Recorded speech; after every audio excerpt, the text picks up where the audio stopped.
What I enjoy the most out of the EU LCS is the new teams rock it, and it's really interesting to see the top guys have to fight for their place up there. It feels like the teams are a lot closer in skill than NA.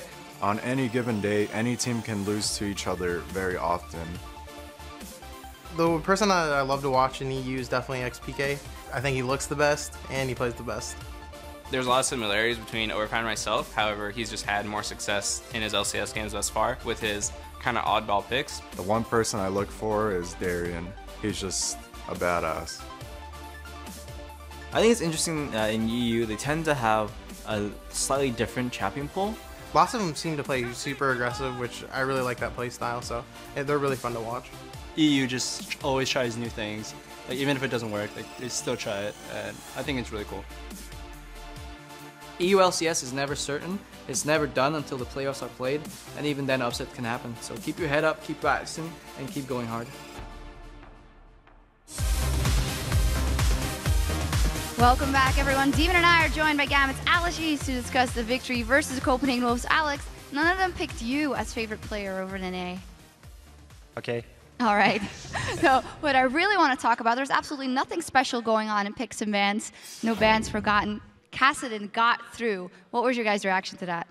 So, we were not expecting it at all, and every time you pick something like that, after that, there's something like, okay, what should we do now? And I mean, like you say, you weren't expecting it, so obviously clearly had a plan coming into this one. What was that plan against the Copenhagen Wolves? So we got the plan on banning out 2 AD carries and picking one of them. So Forgiven got to play on not comfortable champion. And I always think that all their strategy is based on him getting farm and carrying the game. So we wanted to disable that player.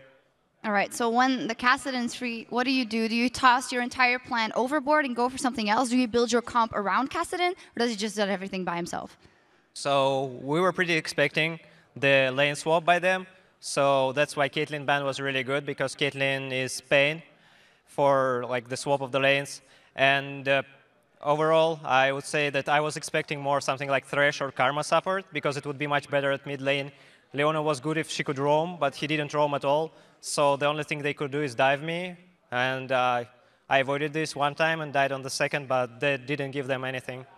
So moving into the lane phase, obviously it was iffy. I would say the Wolves probably did better in the lane phase. It came to that dragon, and Diamond got in, got the steal. But then you decided to engage for the fight. Obviously, it didn't work out well. What was the call going on at that point? So Darian went in YOLO in there, and we decided that we want to try saving him, and then Leona got really good ultimate, and Forgiven was really fed for that time, and he got Bloodthirster and Genji didn't. He could get it only from back.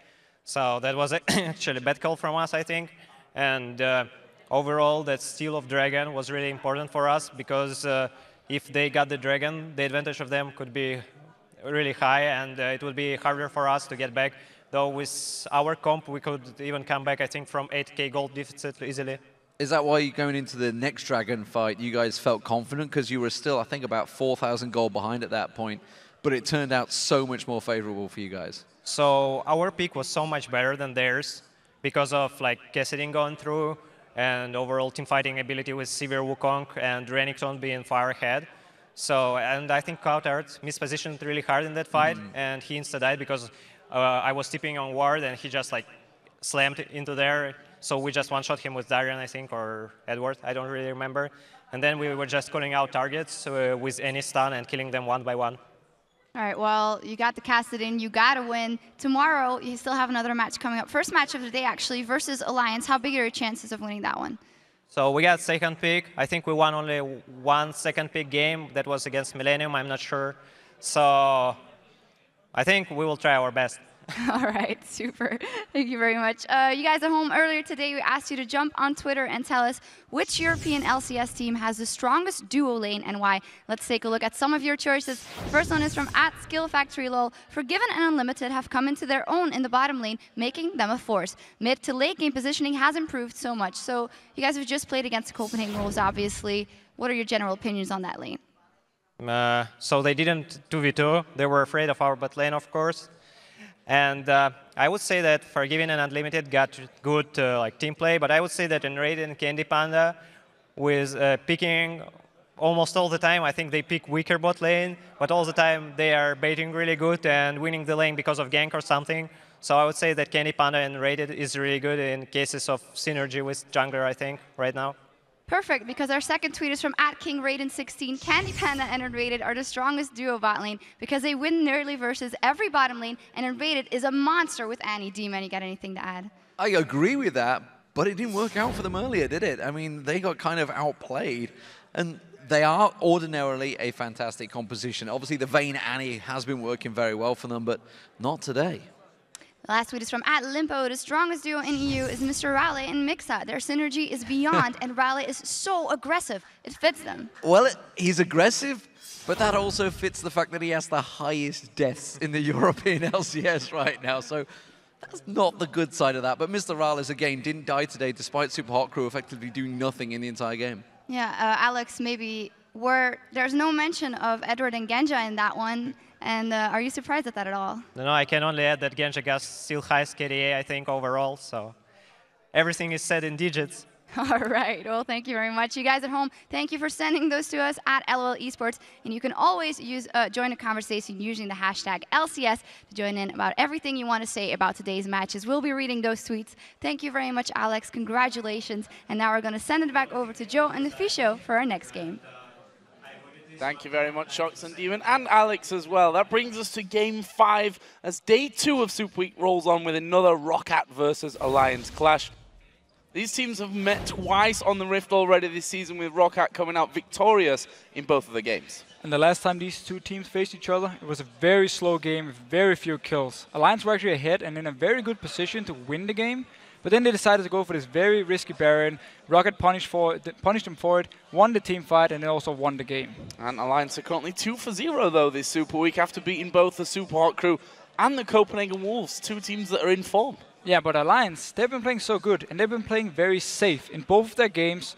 Yesterday against Super Hot Crew, they did a 1-3-1 split push tactic with Froggen roaming around on the Blanc, and today we saw a heavy poke combo with Wicked bringing teleport to pressure side lane. And then Alliance, they're playing this very risk-free, and they simply grind out the enemy, much like we actually used to see with the old CLG.EU. And while the risk-free play isn't the most flashy thing to watch, it's still very strong, and it's very hard to beat if you fall behind early on. And then there's a player I actually want to highlight, and that's Wicked, because he did an amazing job yesterday in Trundle, and he showed his Aurelia once again today. He managed to go even in the lane in both his games, bringing teleport, and yesterday against Trundle, against Renekton, it was really impressive. He did the very smart thing where he built 2 Dawn's Blades, and then simply out-damaged Mimir, and he got all the farm he needed. And Wicked, he's also the only one to actually bring out Aurelia in the top lane. And it's working for him with a KDA of 16 in 4 games. And he didn't lose the lane on it yet, and he brings a lot of split pushing pressure with his teleport.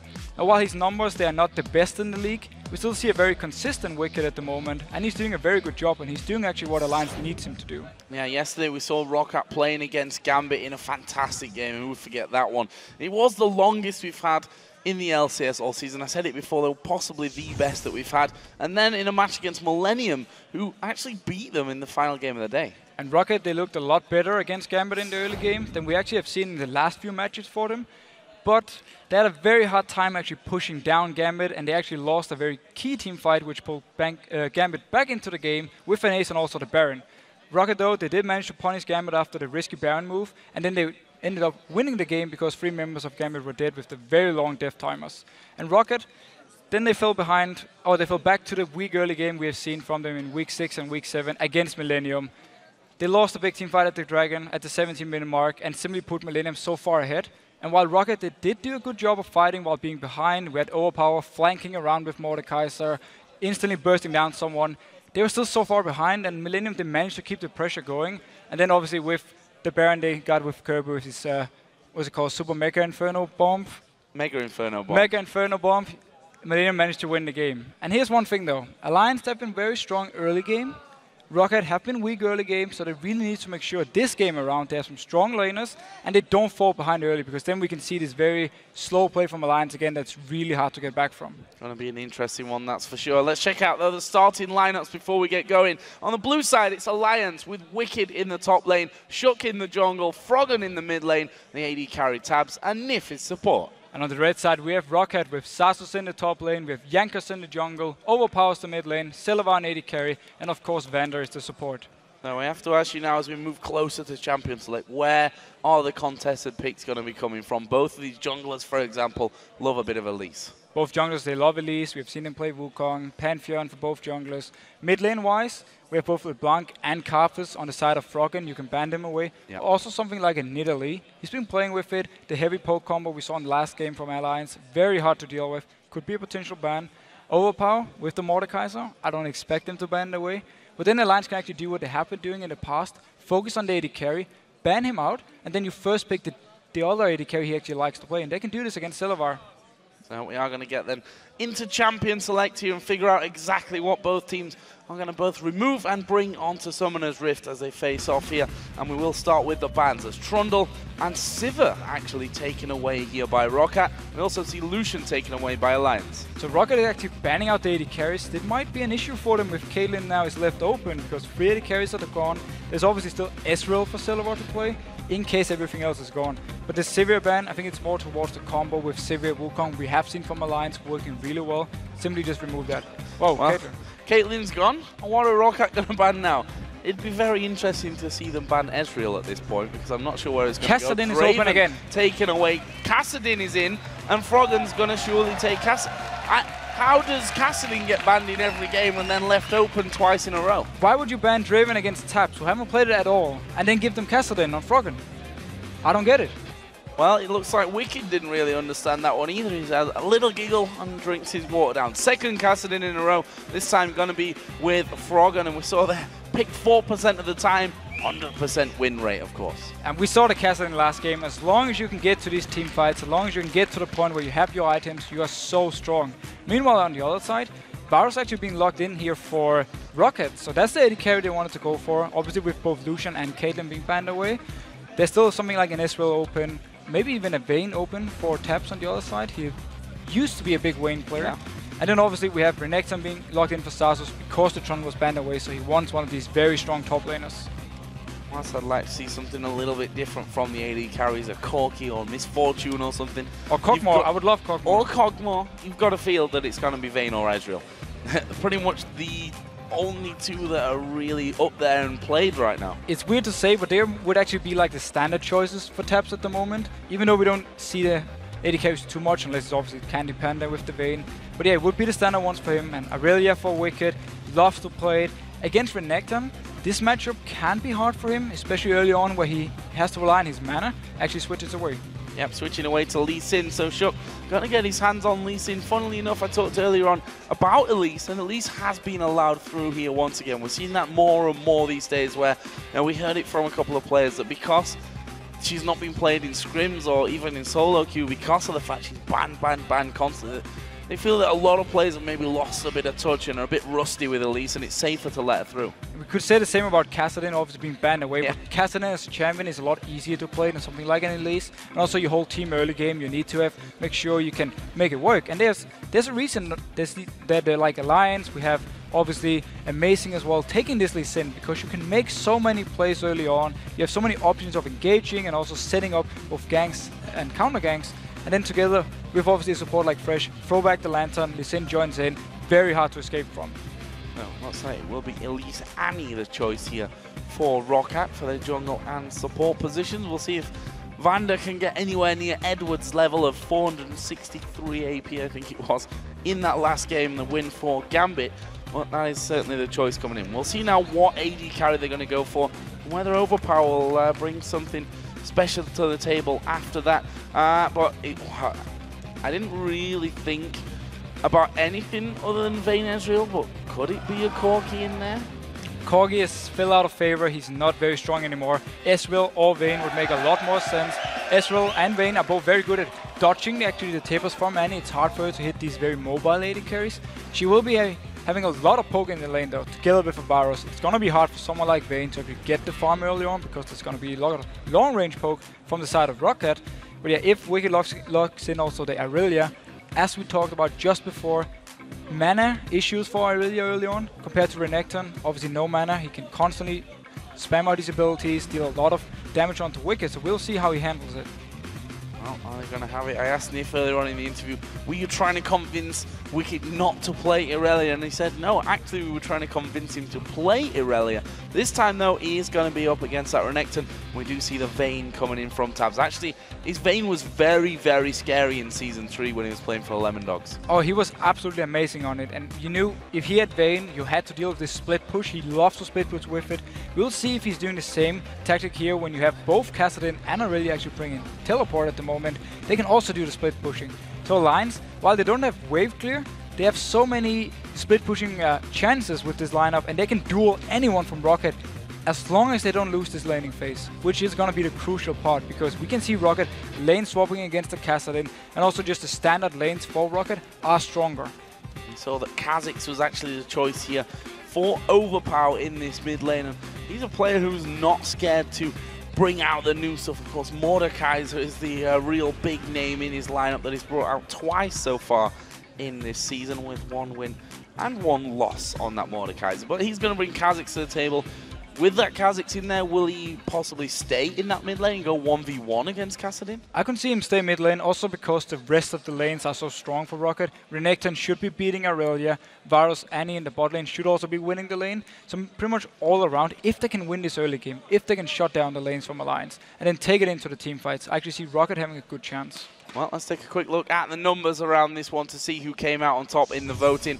Looks like 70% of you have picked Rocket over Alliance to win this one. And again, it's hard to argue with that one in terms of form, although Alliance, they've won the last 2 games against some teams like the Copenhagen Wolves against Superhot Crew. They are not in bad shape at all. Not at all, and they've been loving this split push tactic, which everything in their combo is perfect for. So we can see them again. Can they survive this laning phase? Can they get a few starting items and then go out in the different lanes and just force Rocket to come up there and try and fight them and then lose to the Alliance combo? Good thing for them. But again, Rocket, we need to see how much they can actually do early on with the very strong combo, and also teamfight-wise. You have a lot of CC you can chain down with both Cocoon, you have obviously the Renekton stun, you have the Varus ultimate, the stun from Annie. It's a lot of CC you can bring down on someone like a Vayne or a Kassadin to more or less kill them instantly. Now we're going to find out Alliance versus Rocket here at level 1. Will we see anything funky from them? I don't think we will, particularly considering how, as you've mentioned now a few times, that this early game is really everything as to how this game is going to get set up. And it's very rare when we see the early invades that it's actually worth it, because you also use some of your summoners, or you at least under risk of using your summoner, and the first blood goal have been reduced. You don't have any wards to place early on that's going to stay for a long time. So it's very normal we see this standard lanes. And we see actually Dawn Shield on both supports. So it signals we're going to get a 2v2. 2v2 looking likely from this one. As you mentioned, Rocket have the stronger lanes when it comes to the heads-up matches in these ones. And with that, you'd expect that Shuk and Jankos are going to play big roles in getting this game going. Yeah, it's going to be a lot of mind games between those two. If one of them can catch someone out in a counter gank, turn it around, that's one thing Alliance can have for them. If Shuk can get going on this Sin, if he can have some good ganks early on, he will be able to help out these lanes, and then Alliance will be very strong going into the late game. Well, let's see. As we do hit 140 and the trinket wards start to come out. One put in the river there, which Shuk did get full vision of, so they know that they've got that vision around there. But I'm expecting that this standard happens, that Shuk backs off to blue buff with Wicked. We've already seen Jankos and Zazas heading up towards their red buff, and things are going to get underway in the standard manner. Mid lane though, let's talk about this one, because it's been a while since we've seen this one. Back in Season 3 pretty much. Kassadin versus Kha'Zix. And so Kassadin have the advantage with firing his Q from range, but every time he closes in for a CS, Kha'Zix can walk up to him, activate his Q, do a lot of damage to him. But Froggen actually getting the best start. He's also having the Thorn Shield, so he will have some defensive stats against this damage from Overpower. See that putting some good damage in the bottom lane. Oh, Rockatnif down to less than half HP already. However, he is going to be bringing up his hook here shortly as well, so we'll see how that one all works out for them, whether they go for anything at level 2. And the way the bottom lane is going at the moment is what we can expect to see, because Varus will be able to poke a lot onto taps. Same goes obviously for Annie, so it will be hard for him, and you see him just moving around. He just want to get into XP range of the minions when they die, but he can't actually go in for the last hit. And they're doing a good job of actually zoning them out as much as he can there. And there is level 2 going to be hit by Rocket. And there's the damage straight away onto Tabs. He steps forward to hit one minion, and he loses pretty much a third of his health by doing so. Does that mean that we're going to be seeing a lot more focus specifically from Shook down towards his bottom, with Rocket pushing that lane a little bit further out? There's at least a very good chance that he can join in, get the lantern from Nif, set up a gank, because when you're this aggressive from the Rocket side, you are in position to actually get hooked by Nif. And then if he's there, join in, pick up a kill. And we've seen when SK play Vayne, Sven can always do an early gank and a lot of aggression to Nif. There is the damage coming down. The hook will actually land on towards Vander. Condemn against the wall. Ignite is down. Have they got the damage here? Vander flashes and Jankos comes around. First blood did actually happen there for Vander in the end of it. He was running away, but his Ignite was enough to finish off Nif. Well, it's actually a very scary fight for Rocket side because he got hooked at the wall, so he got knocked in by taps, a lot of damage onto him, but simply also because Jankos could join in, help pick up the first blood. Nice play, and they get this early kill they actually really want to this bot lane. Just see how this mid lane all works out as well. Froggen isn't level 6, of course, just yet, so he's not got that innate escape ability that he's going to be relying on later on. Does play this one wisely, though, sticking to that top side of the mid lane where he knows his jungler's going to be waiting. There is a dive in. Froggen going to get the protection, but they're going on towards Shook. He's the squisher of the two. Shook gets the kill, dives out, but Jankos will return, gets the kill back, 1 for 1. And both junglers actually pick up the kill, so nothing changes here, except for the fact that Froggen is still alive, staying in this lane, or at least trying to, but now Jankos want to push him out of the lane. Froggen, if he could stay around, he would get some XP, maybe a small advantage to him over Overpower. But yeah, all in all, Jankos doing a good job trying to push him out. And got his double buff reset as well, which is always a nice thing. And he's going to go in towards Froggen here. Q comes down. Can he finish this one off? Flash away from Froggen. Had to. Very greedy actually going in for the minion, forcing himself to flash. He knew there was repel ready on Elise to join in or jump onto him and then force his own flash. So very risky play, but he definitely wanted that last piece of gold. We've seen there in the bottom lane another brief exchange between the two AD carries. Celiver, who got the assist from earlier on, and there is a teleport, which we didn't touch on. We saw it in that last game actually with Kassadin, that the teleport came in. There is Jankos coming in. Wisely this time, Alliance have got a ward in the brush though. And that's the thing with this double teleport. Aurelia, obviously, Wicked bring in the teleport as well. We need to see if they actually want to go to 2 different lanes and then actually going aggressive for Froggen.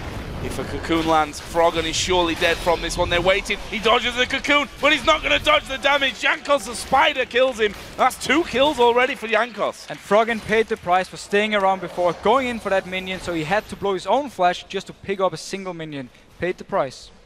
Jankos 2-0-1, getting off to pretty much the dream start here. Bottom laners have started to pick up items now as well. A Vamp Scepter, Doran's Blade, of course, from the start for both. But the boots coming in here as well for Celiver. So that assist that he got earlier on, helping him out on that front. At this moment, we see that Shook's having to come around here and just defend on this mid lane, so that the turret doesn't actually take damage whilst Froggen is back at base, picking up his tier. And Overpower have been doing a very good job getting the CS lead here. He's simply taking advantage of the fact that Froggen can either Q him and then lose the minion, or he can Q the minion and then do no damage to Overpower when he actually tries to last hit. It's a very good play by him, and also he has a very early Brutalizer now. There's a less sustain, but he got the flask and a health pot, where he's going to have a lot more burst damage. So piercing arrow coming through from Celiver, massive range that's got on it, and good chunk of damage as well if you get caught full in the face with that one. Tabs as such, sticking behind as many minions as he possibly can, trying to stay as close to safety as possible. But Tabs have been doing an amazing job CSing under the turret. He's actually ahead at the moment, and with these minions pulling even further ahead. So he's doing a very good job together with Nif, getting all the CS they want. There's Jankos, 2-0-1 after early kills. On his way around, has actually picked up Sorcerer's Shoes here, so got himself a nice bit of penetration early on, as we do see Tabs taking a lot of damage. Piercing arrow does come through once again, but here is the Lantern Gang. Shook trying to get in. Can he land the Q on towards Vander? No, it lands on towards Celiver, but that's not the target he wanted. He backed straight off. Celiver actually stopped up to block the Q because he didn't want to go into Vander, who didn't have a flash. Meanwhile, though, Rocket going for this blue buff because they know both their laners are actually ahead. No problem taking it either. Not a single man from Alliance there to stop them going in for that one. We've seen Alex playing Kha'Zix, by the way, mid lane, evolving a little bit differently than we expected. How do we expect Overpower to go? I would expect to see him involve his Q, have a lot of focus on just the burst damage he can do. With all this CC from Rocket, lock down a target, everyone goes on the same one, he jumps it, gets the reset, and then he moves on. And that's why I expect him to actually involve the Q. Still a lot of damage from Froggen coming in, but Overpower not backing off, as though he kind of is waiting and baiting Froggen to come in and play that game with that one, as we are going to see Jankos doing a lot of damage here to Shook inside of the jungle. And that's that early penetration we were talking about. And Overpower and Froggen do have a little bit of a carry on in mid lane, but nothing too serious. Well, look at this. They've obviously set their sights on Alliance's buffs, because they've not only taken the red buff, blue buff away, now they're going to have the red, and Alliance have backed off. They can't do anything. And here's the thing, they're actually playing this perfect early game wise because again, they know the laners are stronger in these early fights, so they just simply go into the buffs of Alliance, don't even care about Alliance being nearby. If they join in, they will win the fight from Rocket's side, so they're just using the advantage of stronger laners. Nope, and Jankos just throws a ward over and sees that both Froggen and Shook were waiting in there. I think was quite obvious the fact that Shook knew this red buff had gone, would probably try and challenge over on the other side of the map, but now that he's lost positional advantage, Jankos going to go in there, absolutely destroying that red buff, and he'll just refresh the one that he stole earlier. And Overpower actually decided to involve his E early on, so he's going to get the reset, see if he can pick up a kill in, for instance, a teamfight at Dragon. And again, this very CC-heavy team from Rocket, if they can lock down a target, he will be getting the reset and can continue jumping around. So we need to see at the next time when he can actually involve, if he's going for the Q. It'll be interesting seeing how he really gets rolling on that one. Got himself that brutalizer in there already, 2 assists to his name, of course, and he's about 4 or 5 CS in the lead over his opposite number, Froggen, who, again, we're wondering, Cassidy managing to get through as Zazas here. Going to have a bit of a tiff with Wicked, but is he going to be able to actually take him down? And is he going to try? He popped the dominance, but it was all about damage. I mean, again, we actually have to give credit to Alliance here. Notice the lanes. Wicked keeping up in CS, Froggen keeping up in CS, and down in the bot lane, Taps is actually winning at the moment. So despite them having strong, weaker laners on paper, they're doing a very good job farming here and keeping up with Rocket. Jankos going to go now. He's done both camps on both sides of the map, so maybe now time to get involved in the lanes if there's an opportunity. Right now, bottom, not really. You've got both Tabs and Nifu who've backed away, and well, this may be the option for him. We see Overpower coming down. We see that Vander is going to join them. Selva just keeping the bottom lane of Alliance locked in position there in the bottom lane, and this is a freebie. Very smart play, very safe, because they put down the pink ward, so they know there's no vision for Alliance side. They could only have a ward in the river push up here. Yes, they do have 2 teleports. They would be able to teleport down. But all in all, a very nice play. Now going on to Taps. Oh, good early flash, but he's going to get locked. Wow, Tibbers, you're in the wrong place, my friend. And at least he's on the map. That's what they were aiming for. Get a 6th man in the team, and all's good. Very good lantern though from Nif. Instant reactions when he saw the stun coming down. Taps could click it, get into tower range, and also dodge the Tibbers.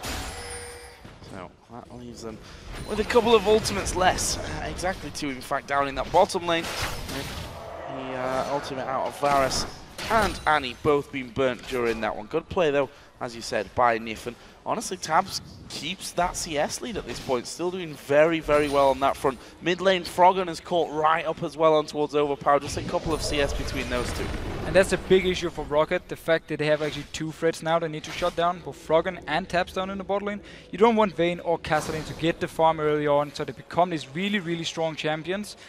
They have been doing a good job though, getting the buffs, they got the dragon, so they've been taking things around the map, and now going aggressive on Vander. Yeah, because we do have Lee Sin coming in, comes down with the lantern. Vander's dead, not going to be able to escape from that one. Too much lock-up potential, and as soon as that box goes down, and I mean, he did have a flash there, Vander, but he probably would have flashed and been slowed completely anyway, and then once the Lee Sin Q would have hit him, it would have been game over for him. That's 3-2 in kills for ROC, who still have about 1,000 gold lead. And that was the perfect gang we talked on earlier. When you have Fresh, throw back the lantern, Lee Sin takes it, jumps in there, and wisely enough by Vander, no reason to flash in. Wicked now going on to Zazus. Yeah, Zazus going to have to pop his ultimate here, but I think Wicked may just have the better of him more. No, that's a lot of damage that Zazus actually puts back on him.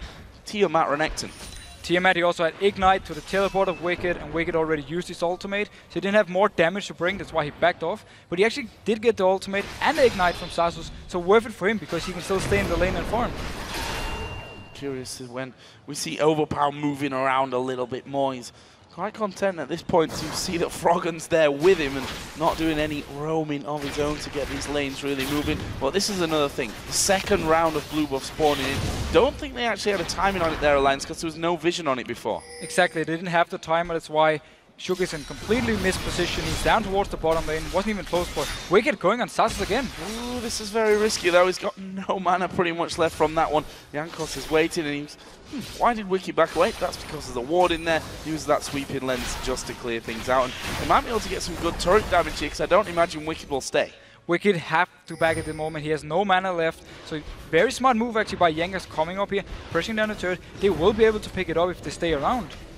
And it looks like it will be that first turret of the game. Taking us a while here, 13.5 minutes almost into our 5th match of day 2 of Super Week. And now we see Lee Sin coming towards the mid lane. Overpower doesn't have vision of him, but Lee Sin's actually recalling. I think just testing to see what Overpower's going to do there.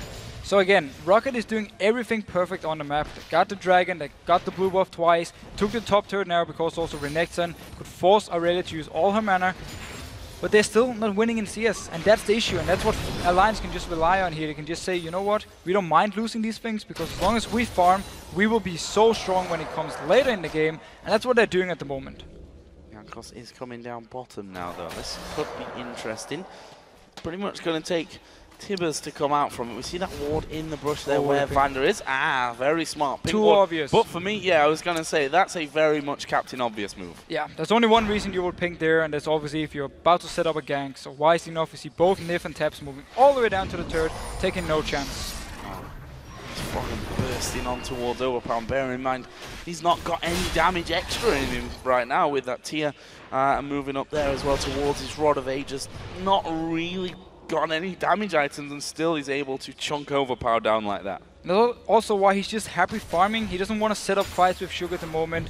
And Shug just came in there, made sure Froggen could get the CS on the turret, then he backed off, went back to the jungle, and continued farming. We've only seen Shug actually being active with 2 things. First, there was obviously the fight in mid lane against Jankos and also Overpower, and then he went down bot when we saw the hook from Nif. And he's actually been doing his job. He's picking up the kills he needed, and also he made sure to defend his lanes if they needed. AD carries have also built up there. I'd say AD carry is more specific on this one. Tab's got his Blade of the Ruin King done. Other side, Bloodthirster not quite finished off up till now by Celeber, who has wrestled back the CS lead on this one, albeit just by 5. Not really much to talk about. Froggen, in the meantime, in the mid lane is also now feeling a little bit more comfortable. He's got his Rod of Ages just picked up there as well, so he's going to try and assert some dominance onto Overpower. Generally just a very good start for Froggen, getting a lot of farm, getting the early items he wants. That really needs to be stacking up to be very strong. We need to see though when the next dragon spawns here in 48 seconds, if Alliance wants to contest. Or are they just happy giving it over to Rocket? They don't actually have the timer because it was a pink ward from Rocket's side, so there's no vision from Alliance. So we will see what happens. Of course they have the double teleport, so they can maybe go up to top lane, try and take the turret in exchange. There is Overpower picking up his blue buff as well. 30 seconds for Dragon coming in. And now actually Kha'Zix involves his Q, so we will get this single target burst onto the CC. He can provide, try and get the kill, get the reset, and then jump on. Dangerous times possibly for Alliance incoming here. As you mentioned, those teleports are both available now. Zaza's not got teleport, he has to take the long, arduous journey down from that top lane in towards the river so that they can fight over this dragon, which is now spawned in. Rocket going to be pushing this mid lane up completely. Bottom lane actually held in the middle by Alliance, but we can see that Rocket is putting as much damage as they can onto this mid turret. And I tell you what, they might just be able to take this one away. It's such a good move by Rocket because, again, no threat of them losing this dragon due to the fact that Alliance didn't have the timer. They don't have one ward, but they're not in a position to fight at the moment. So Rocket, instead of moving 5 people down for dragon, they didn't need it. They just put 2 into the mid turret, took that one. Yes, Wicked can pick up the top turret, but still worth it for Rocket. 2 out of 2 dragons. There's a hook. He actually lands on Vander, but you might just be hooking Tibbers into the rest of your team. There is Tibbers. Vander flashed away. Wow. The Lee Sin Q already hit him. Actually, it was Nif's Ignite that got the kill in the end. And once again, we see supports picking up the kills left and right. It's a 1 for 0 in favor of Alliance. Brings them level on kills. Yes, they lost the dragon, but that was almost a free kill they got. Yeah, and every time Shug is around his bot lane, they feel comfortable fighting. So we see the hook coming in, and then he simply joins in. And due to the damage from his Q over the wall, the Ignite from Nif could actually pick up the kill. turn for Tabs. What is he going to head into that blade of the rune thing that we saw him pick up just a little bit earlier on? His opposite number, Celiver, already, well, just finishing off that Bloodthirster as well. Wicked slowly but surely working himself into the Trinity Force. Got himself Phage and Sheen, the 2 parts of that one. And that's what he's gone for, the Warden's Mail in there first, and then we'll slowly build up to that Trinity Force. And also seeing, oh look, blue buff's gone again. So now they actually get the timer. Here he can time it and say, now we know when the blue buff is going to spawn. Next one, we are ready to fight for it. Obviously, Rocket don't have the timer because they didn't actually have vision. Oh, they do have a ward behind. But you see action in bot. Jankos getting hunked, and his stun was built up for Vander on Annie, but I think they realized, hang on a minute, they didn't back off whatsoever when they saw that we were 3 in that bottom lane. That must mean that Shook is around there somewhere, and Rocket have completely backed off onto the turret, not even wanting to get involved in that. Going back to the blue buff though, I'm not sure if Rocket actually have the timer because the ward doesn't give vision of this area. So they have seen Wicked obviously recalling around there, but they didn't know when he actually cleared it. So they won't have, we will see what they do actually when the next one spawns. For Wicked, while he did lose his turret, he's still been farming very well, and with the early armor he picked up with the Warden's Mail, that's what he wanted to do against Renekton, to stop a lot of his damage. He's been doing well farm-wise, and he will actually be very strong now with the Trinity Force. That's interesting. Alliance got control of that bottom lane with the presence of Shook. They recalled, and Rockat said, we know you've recalled, we're going to come straight into that one. As Vander and Shook don't actually know if they really saw each other there, but the Q's going to land. There's the kick. Oh, into the hook. It doesn't get much better than that, I'm afraid. Tabs picks up the kill onto Celiver. They might not be done just yet. Q landed onto Overpower. He will walk off though, no follow, but what a combo from Alliance. Absolutely beautiful. Kicking him back, and Nif is just like, yeah, I'll catch that. Throws the hook. Brilliant, brilliant stuff from Alliance. That puts them back in the leading kill. Still behind by 2,000 gold. But look at Wicked. He's pushed up that lane once again. He's got that Trinity Force in there now, but he's going to have Zazas coming in his way. Tiamat and also that random Entombment. Wicked decides, I'm probably going to just back off from this. Now Alliance going to make a play. They've actually gone on towards Nif, and there is Kha'Zix. Gets himself the 1 kill. Can they get any more? A cocoon from Jankos would be really the number that they're looking for, but actually Shook's in there. Here comes the teleport. Froggen going to join in as well. They're going very low. Tabs does take down Overpower, and that is going to be brilliant once again from Alliance. Jankos going pretty low. Will he dive in? Q connected, but no, Jankos walks away. And Wicked also tried to teleport down, but he got interrupted in the mid lane by Renekton. If he had joined in, they could have gone for more. Also picking up at least a few more kills, but Froggen coming down with the teleport. Very nice turnaround from Alliance, but we also saw the burst potential of Rocket's combo here when they landed CC, and then Overpower jumps in. Now going on to Wicked. Ooh, Wicked is caught in a little bit of a difficult position there, but the presence of Froggen going to cause them some problems, and look at the damage he puts in there. On towards Celiver, he's not done, he's going to keep going from this one, possibly. Look at this, Shook's coming around the side. Can he land the Q? More damage comes in, he goes off. Oh, and he misses. Q not quite landing onto either of them there. Good try nonetheless from Alliance. And this Kassadin is going to be such a big issue. Picking up all the farm he wants, he has the early items he wants again. He will be so hard to deal with, and now with the teleport, obviously on cooldown, he won't be able to make a lot of plays unless he roams by himself until he's ready again. But we just saw the power of having these teleports. When there's a gang down in bot lane, it was in favor of Rocket, but then 2 members just started teleporting. One got interrupted, but the other one joined, picked up a kill. That leaves Alliance 5-4 in the lead. Still behind in gold though. That's something that they're going to have to try and remedy. They are a turret behind, so that's really where that one is coming from. Of course, they did lose out on both dragons so far in this game. That's something that Rocket have done well. That's the thing again. Rocket have been doing everything perfect with the combo, except for actually winning on CS in the lanes. They've taken the buffs, they've taken the dragons. The last one, there was a ward from Alliance though, so they saw them moving in there and moving away, so they will have the timer on it, and we can then see for the next dragon, if they actually want a team fight, or they're just happy, constantly farming, extending the game as much as possible, because again, Kassadin Vayne, and also Vayne with 2 kills. Very scary things like this. Maybe an understatement later on, we'll see. And we know how mechanically good Tabs is well. He showed that time and time again. Of course, a former mid laner with the most fearsome fizz in the world he was at one point. Definitely. And, well, now playing his trade in the bottom lane. He's actually building up that Trinity Force as well. So going the Candy Panda way that we've seen, pretty much the exclusive Vayne player so far here in the LCS.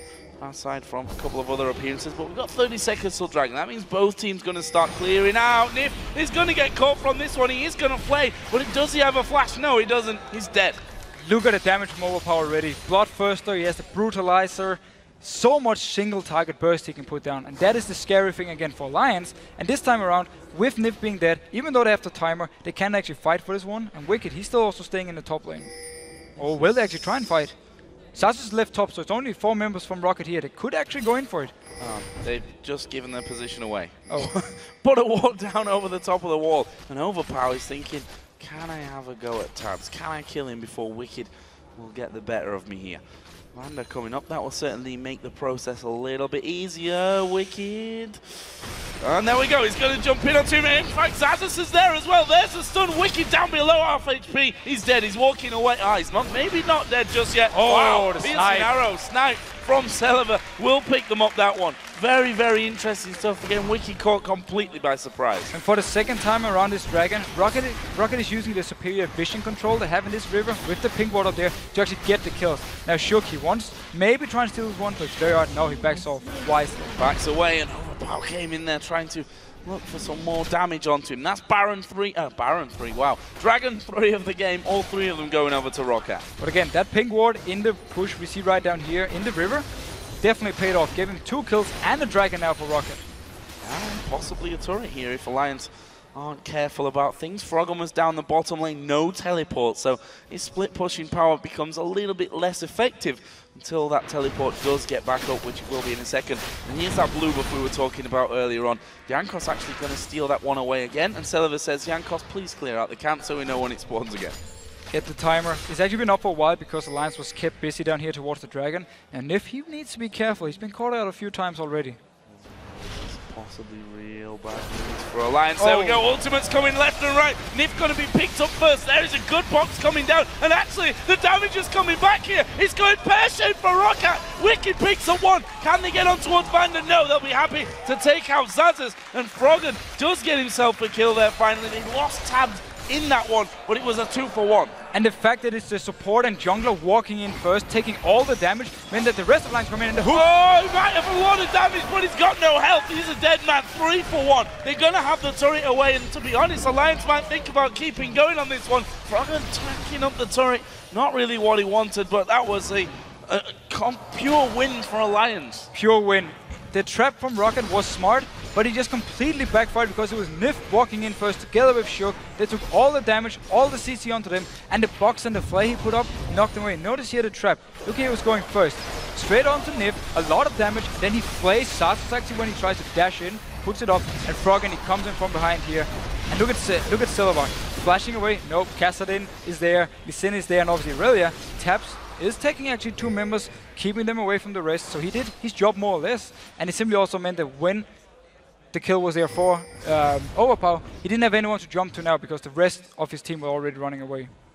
8-17 kills. It's been pretty much back and forth the kill counter throughout this one. And while the gold counter has stayed in one direction, though, we have to say, Rocket are still ahead here, albeit by less than 1,000 gold at this point. But they are ahead with a very strong early game laning phase combo, and also with a combo that really needs to be careful when dealing with these very mobile champions. So we need to see some very good CC coming out. We need the cocoons, we need obviously the stun from Sasus, and then we just need to see Rocket pile onto them, and hopefully not Nif the next time.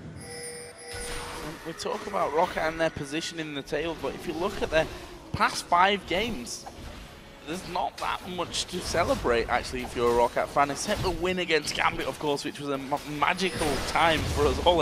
He stole it. Nice steal from Shock. They've only picked up 1 win in the last 5 games. A loss against Alliance would actually mean that they're on a pretty bad run of things. Things generally for Rocket, we actually talked with the coach, Veggie. You interviewed him on one stage where he said, our early game has been too weak. There's also been the issue in the games they actually lost, and that could be one of the reasons we see this very strong combo for them here early on. And again, they actually have more or less lost it the early game because yes, they got all the objectives, and now Shook going very aggressive. Oh, he's going to have to keep them away, and takes the lantern as well.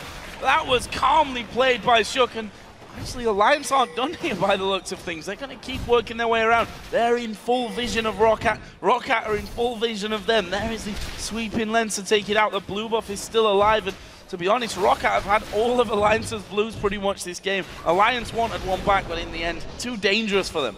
So finally, Rocket can actually pick up the blue. And as I said before, don't get me wrong on this, Rocket have been doing a good job early game getting the objective, but the fact they haven't been able to shut down Kassadin or Vayne or Aurelia is the issue, and it showed the weak early game for them, this game at least, laning-wise. And that's become more and more of an issue as things goes on. There's a red buff for Tabs when he does finally take it down.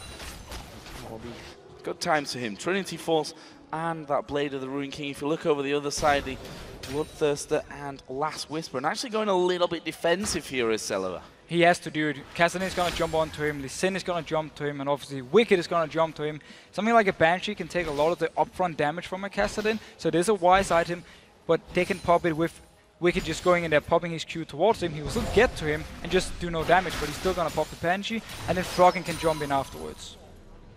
That's just trying to figure out if they could actually catch out Froggen, which for me, you're probably never going to do against the Kassadin, especially one whose flash is going to be coming up off cooldown as well. And interesting thing for me is Overpower. We've seen how much single target damage he's got, but tankiness is definitely not there for him at this point. He got hooked and was dead instantly, and if he dies without getting the resets and picking up kills in the fights, they've lost so much damage from their composition. Him and Froggen are actually trying to play the same way in team fights. They want to stay back at first, then they notice a low target, and then they jump in. If they go in as the first one, they're obviously just going to get blown up. It's easy for Rocket to even stun Froggen if he goes in first, with all the CC they got. So both of them are looking to play the same style of team fights, and it's just a matter of the other people on the team. Can they get someone low? So the first one, so one of them can jump in, and then obviously we have the reset from Overpower, which is going to be the key thing in these fights.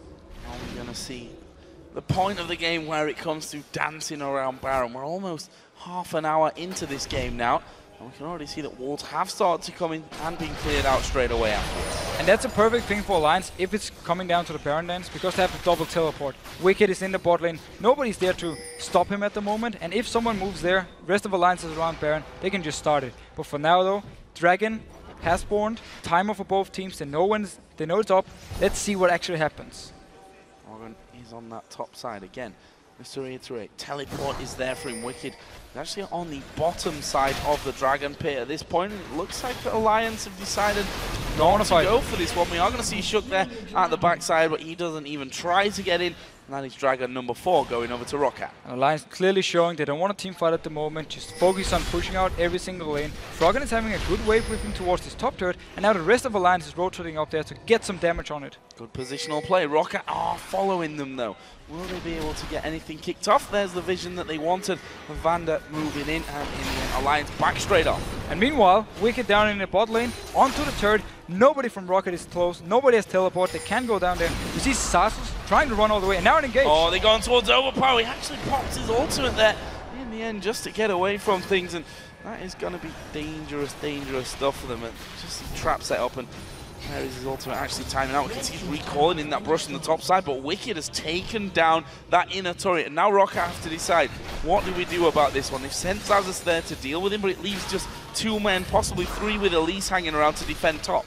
Exactly, and that is the whole issue for them. They need to either full-on engage with 5 people up top, ignore Wicked when he's split pushing, try and pick up the kills they want, go towards the Baron afterwards, or they have to just spread out on the map and then follow Alliance around. Just try and 1v1 them, 2v2 them, and see if they can win them. Or a sneaky Baron. Or a sneaky Baron could work too. I don't think a sneaky Baron really is something of an option in most games. Sometimes you'll get away with it where Alliance maybe take their eye off the ball for a little bit longer than they should, but just can't really see that one happening here. It looks like they're actually going to send both Froggen and Wicked down towards his bottom lane. That's another interesting concept. You can have Froggen waiting off, trying to draw someone in towards Wicked, and before you know it, you sat in a 2v1. Yeah, and while Sasus is very tanky, if he gets caught by these 2 members, he will die. He can't escape it. They can chase him so easily, even though he has double dash and his flash. So again, that's what Alliance can do, and they're actually playing the map very smart at the moment, because they want to make sure that if something should happen somewhere, we will have the advantage. And that's the risk-free play from Alliance again. They're not just going straight to Baron, starting it, hoping that Rocket isn't nearby. They're just moving around here, trying to outposition Rocket. Froggen is going to jump over into that lane, and Zazas has been drawn down to it. How far will he actually come out from the base? And we can see all he does, clears out the wave, just heads back off. But he is going to go over a ward here in a second, which will give his position away, but there's minions already through. They'll spot Froggen. And Rocket is simply thinking, we haven't seen Cassidy up in top lane, even though it was a big wave. We didn't see him mid lane. Why is not fighting? And Saz actually went in. Well, he's gone in there and he might just pay the price. He's going to pop his dominance. That will get him off in towards the jungle. And with that ward that Alliance had there, they saw the rest of the ROC team starting to close in on them. And actually, they've gone back into this one. Let's actually see what the plan is. It's obviously Vayne who's doing all the damage in the top lane, just going to be pushing that straight through. They know that there were 3 men inside the jungle now. Tabs is going to have his time. Wicked and Froggen could just back off there, and they know that they're going to get the numbers advantage up on the top lane. And this kind of tactic that Alliance is pulling is one of the most annoying things to play against, because you don't feel like you have a counterplay unless you get a hard engage and then you win a team fight. And now it's a shoot going in towards Jankos. That is pretty sick stuff as well. Going in onto the minion with the teleport just before it dies. Survives, tanks up all the damage, and they're able to get in, but this might cost them now. Overpower getting in. There's a lantern for Wicked. That'll send him off to safety. And Shook actually waiting off to the side. Oh, they're going to go in. They've managed to hook Overpower. This could be dangerous. Tibbers has gone down. Ultimate's been thrown in all over the place. Overpower does go down. Double kill for Froggen. It's going to not be a triple. It's Tabs that picks up that one, but he gets himself a double as well. Now it's only Zazas left alive. How is he going to escape from this team? The answer is probably not. Randuin's pop. Zazas goes down. Triple kill for Tabs. And the second Alliance see Rocket chasing after them. Teleport comes in from Froggen, and they land the hook on Overpower. The perfect target to hook. Goes straight in, wins the fight. Sasus, he was running from base, trying to join in. And also look who got the kills. Triple kill on Vayne, double kill on Kassadin. Couldn't be more perfect. And they're going to lose a possible 2 inhibitors for this one. Wicked has already got that inhib turret in the top lane down to less than half HP, putting some good damage in on that one. Roccat only just starting to respawn into the game, and that will be the second inhib going down. Brilliant stuff from Alliance. So now we're at the point of the game for Rocket's side where they have 2 options. Either they walk into their own jungle, place a pink ward, and hope someone from Alliance will face check them, they instant kill that target, and then they just go Baron. Or you just run straight down 5 people, hope Alliance isn't in a position to stop it, maybe see someone like Froggen showing down bot lane without the teleport, and then you just try this desperate Baron call, which often goes wrong, but you don't really have a choice at the moment. Froggen now has that Void Staff added in. His Xerath's Embrace is already done. A needlessly large rod as well for him as Nif starts to clear out around that Baron area. And there's the Guardian Angel for Tabs as well. Going to make it so much harder here for Roccat to actually fight them straight up and have any chance of winning.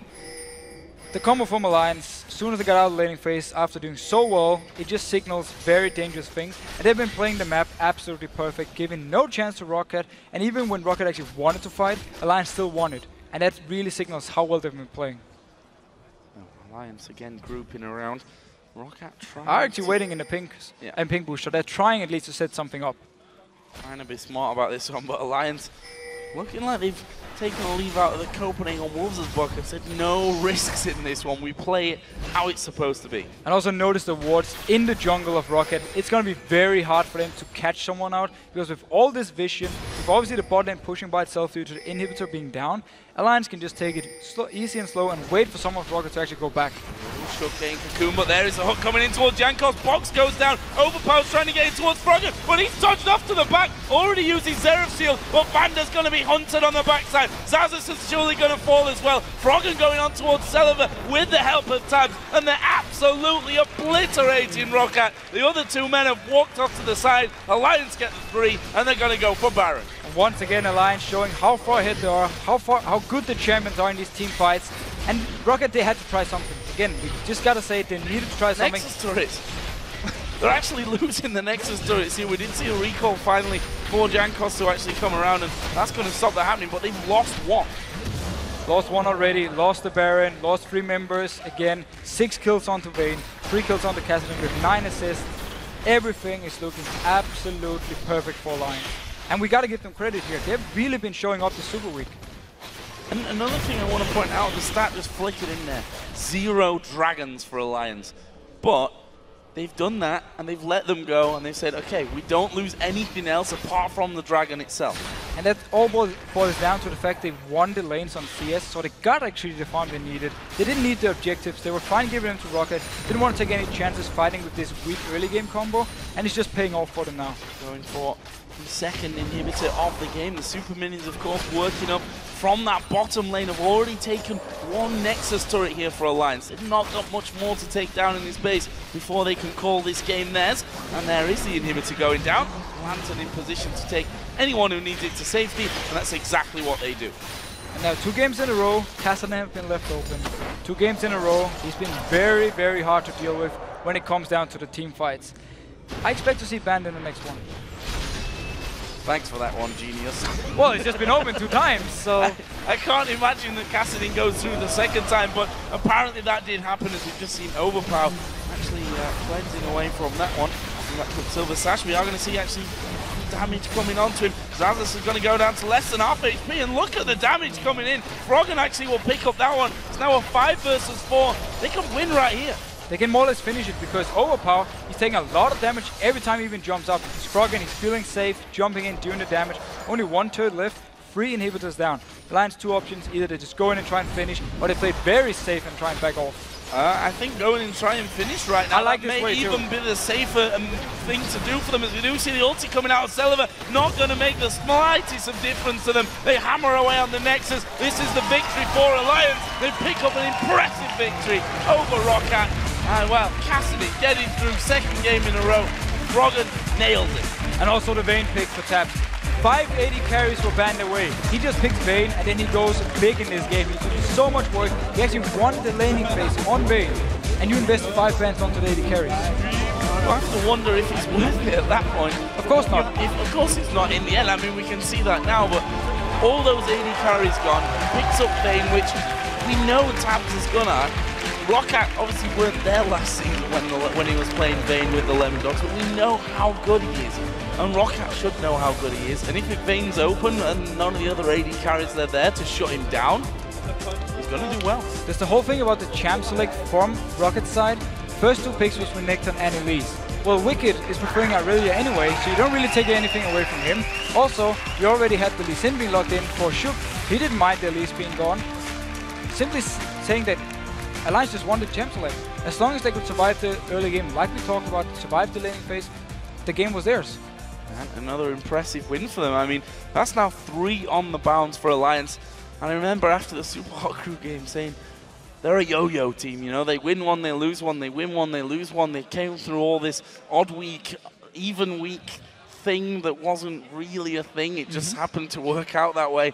They seem to be stabilizing a little bit now. And they really found a playstyle, much like the Copenhagen Wolves, with this very risk-free mid-game. You don't take any chances, you slowly grind out the enemy team, go to all different lanes, push them up, get the turrets, and then catch them out whenever you actually have the chance. And this tactic, as long as you have good early game, and you get into the mid-game, you can use it, and it really works. And, you know, the usual way to catch that off is by playing a chaotic playstyle, by having a lot of wards in the enemy jungle, by stealing away buffs, by setting up those traps. And ROC tried to do it. They had actually great buff control on Alliance for a very large part of that game, but honestly, Froggen didn't seem to mind that whatsoever. I mean, when you've got an Archangel staff and a Rod of Ages in there, you've got more mana than you know what to do with anyway. Again, we talked about in the game how Rocket actually did the job on the map early game, took everything they could, even the red buff they actually went in and took away. But it just wasn't enough when you're not winning the lanes, when you're not shutting down these champions. And what they could have done with this very hard CC combo was simply just group up earlier and then just try and force something. Go 5 people mid, push down the turret, push down the next one, because there's a Kassadin and there's a Vayne, no wave clear at all. So you can just start pushing down these turrets. But instead, every time they took like Dragon or buffs, they returned to the lanes and then just kept on farming. Well, one of the big hashtag LCS big plays in that one, there's no doubt about it, was Shook's kick into Nif's hook. That was so nicely timed, so great to look at. We actually have a clip of that as well, so we can take another look back on it and marvel in the wonder that was this move. It's basically just the timing of Shook going in here. If you roll the clip, we can actually see him landing the Q from max range onto Celavar, and then we know from there on he will flash kick him, and Nif is just ready for it. So he's already loading up his hook at the moment here, ready to just click on it. As soon as Shook goes in, flashes behind Celavar, kicks him in, then we see flash hook from Nif, catching him in the air, and he just pick up a nice kill. Such a beautiful play. And actually, did that kill go over to Tabs? I guess we're going to find out here in a second if it actually did or not. Yeah, and there it was. Both members left it. That was the first kill for Tabs as well. So we can safely say that amazing moment that they pulled off got Tabs rolling in the game as well. He was a beast by the end of things. Overall, just an amazing match for them. Yeah, and again, back to Tabs, just the fact he could actually farm in his lane. Varus, Annie, so much poke onto him. He was pushed to the turret, and he still managed to see us there. Beautiful job. Don't forget, guys, you can also highlight your own favorite moments from these matches by sending them to... I can never talk when it comes to talking about lolesports.com or the Twitter. Let's try that one again. Send over to us at Twitter, at LOL Esports. There we go. And be sure to use the hashtag LCS Big Plays.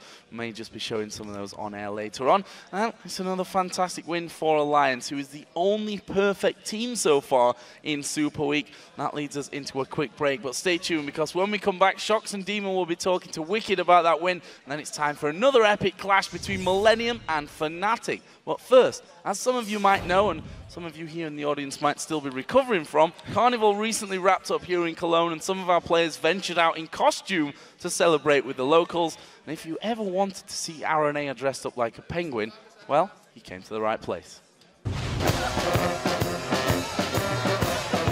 If you live in Cologne, Carnival is the event of the year.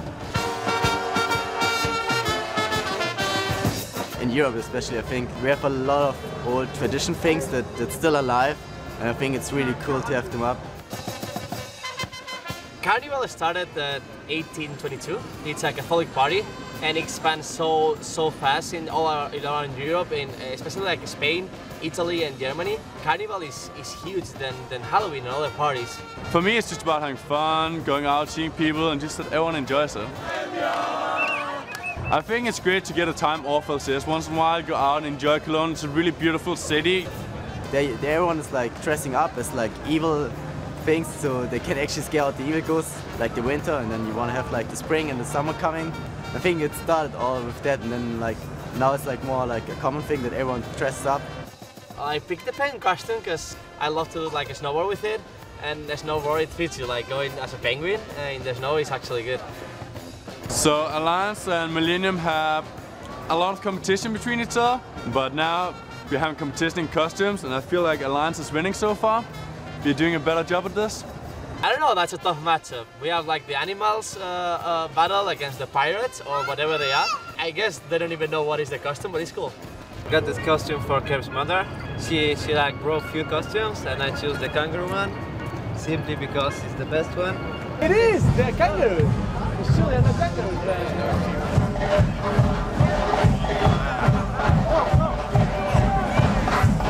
It's always great. Like since I left Australia, I didn't meet them. I almost cried. That was really emotional for me. We actually met some fans today, and it's pretty cool. Like they also have costumes on and stuff.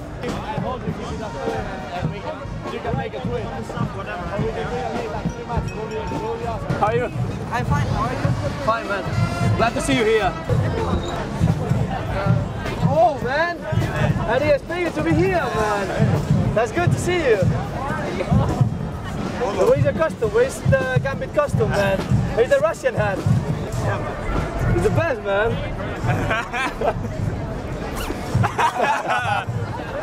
It's always great to meet fans, take pictures with them. It always reminds you to not let them down. All the fans are just so great. I think Cologne is a great town where you can live and also work. Usually our days like you play a lot, but then you also have like those days where you can go out and then you can have fun and relax. It's connected to each other. You can't live here without going to Carnival.